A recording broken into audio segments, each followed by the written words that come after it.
So this is getting to be a thing, me walking to work and making videos and blathering. They'd probably be a little shorter if I went back and edited them and took out all the ums and ahs and pauses where I'm, catching my thoughts. But that's going to take time, and I don't really have the time right now, I guess. And so it's not going to happen. So these are going to be as long as they're going to be, and that's that. In 1672, Uriah Oakes preaches a sermon to Boston's Ancient and Honorable Artillery Company, which is their militia company. And the sermon is essentially using the image of militia and soldiering as a metaphor for how Christians exist in the world.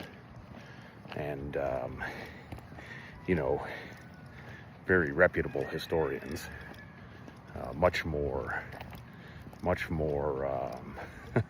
well-read and well-recognized than me, look at this use of metaphor, which the writers of these sermons, in the years leading up to King Philip's War, there's only I think 2 of these artillery election sermons that are written versions exist before King Philip's War in 1676. But there's lots of other sermons given in other places and published in other places that do exist. And one thing that historians like Jill Lepore, like Sarah Purcell, notice about these sermons is their use of metaphor. They're making an analogy. They're using soldiering as an allegory, but it's not necessarily meant to be taken literally. And, in the case of these 2 artillery election sermons, the authors of those sermons seem to agree with that. They present their argument as an allegory, as allegorical, as metaphorical, not as something to be taken literally. And, so you get these historians and you get these authors themselves in these sources saying it's metaphorical. But I kind of want to disagree with that a little bit. I don't know how metaphorical it actually is. And I think there's more of a literal relationship that's being described here. Maybe in a way that's, the authors have these basic assumptions about the world. And so they don't need to, literally spell out every single one of these assumptions. Or else they wouldn't be assumptions, right? But in reading, my suspicion is that in rereading these sermons and considering these assumptions,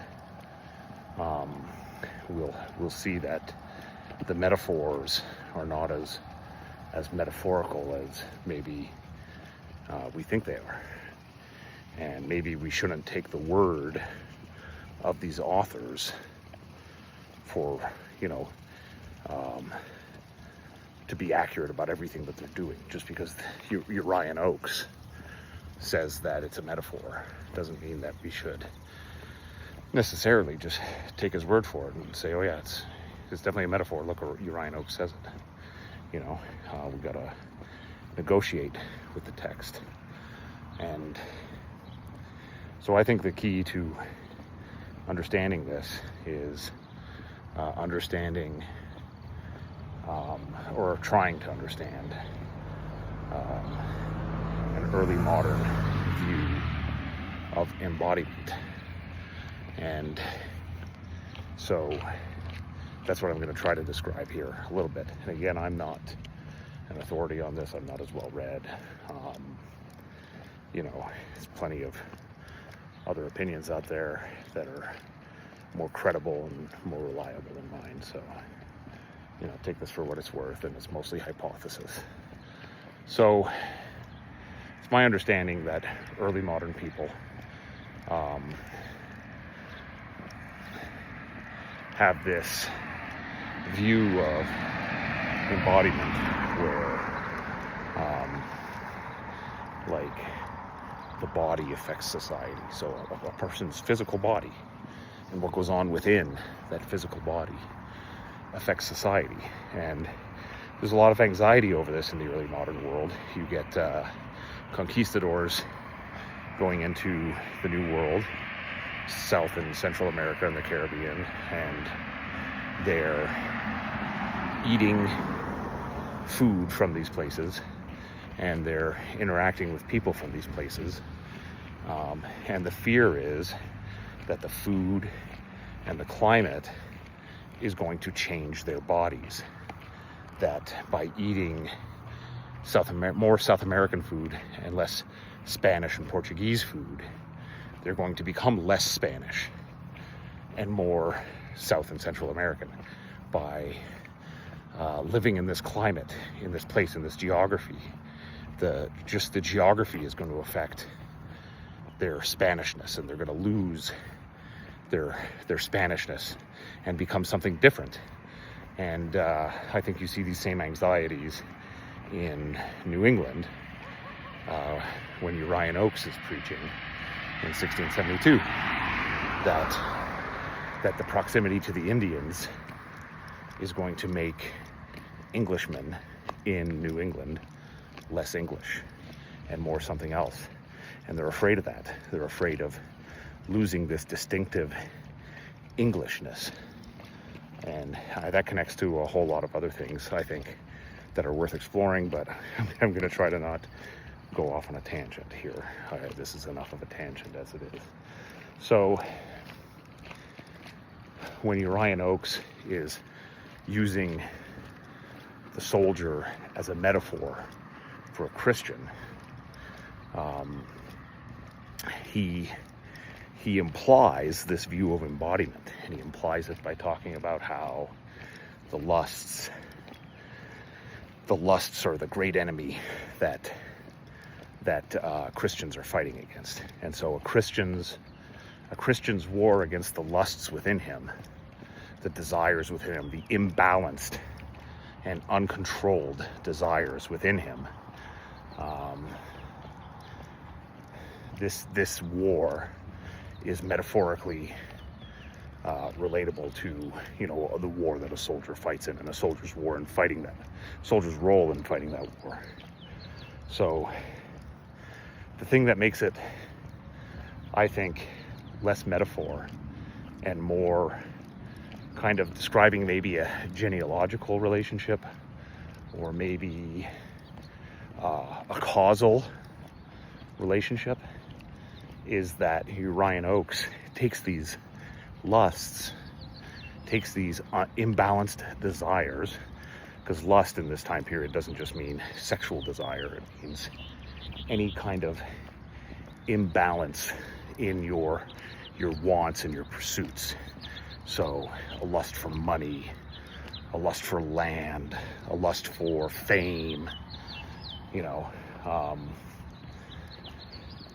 so Uriah Oakes takes these lusts and he actually begins to place them in the physical world.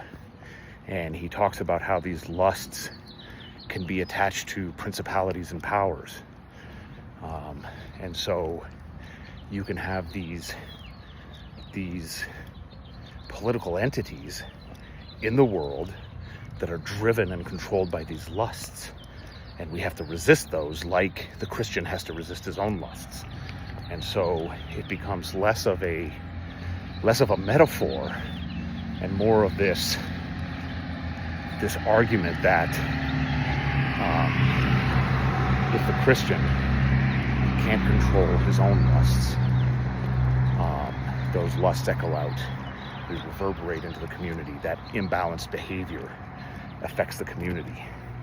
And if the community can't regulate the imbalanced individual, then it echoes out further into the community to the larger political entity, the nation. And I don't know that it's entirely clear that nation is viewed solely as a political entity the way we kind of talk about it today sometimes. I think it still has this ethnic characteristic, but anyways, so because nations can become unbalanced, then it becomes the duty of Christian nations to resist the influence of imbalanced nations and put those imbalanced nations back in order, or at least keep them in check. So one example of this, which Urian Oakes kind of slips in and out of metaphor when he talks about this, he talks about, he's telling these Massachusetts Englishmen that he's speaking to in Boston, he's telling them, you live next to these kinds of dangerous neighbors. He's locating it physically in the world. And then he goes from that right back into the metaphor where it's, oh no, it's not just these, physical things. It's also the lust within the individual Christian that we have to worry about and fight about or fight against. So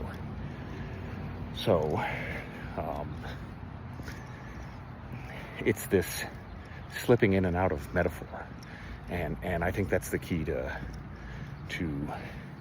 understanding and maybe disputing this idea that Urian Oakes and other preachers of his time are speaking entirely metaphorically about war.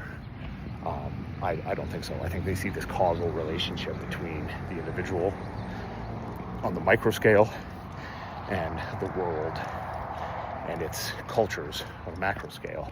And what the individual does or fails to do affects the world and its cultures and its nations. And so the wars that nations fight come from the lusts that the Christian is supposed to be keeping in check and failing to keep in check.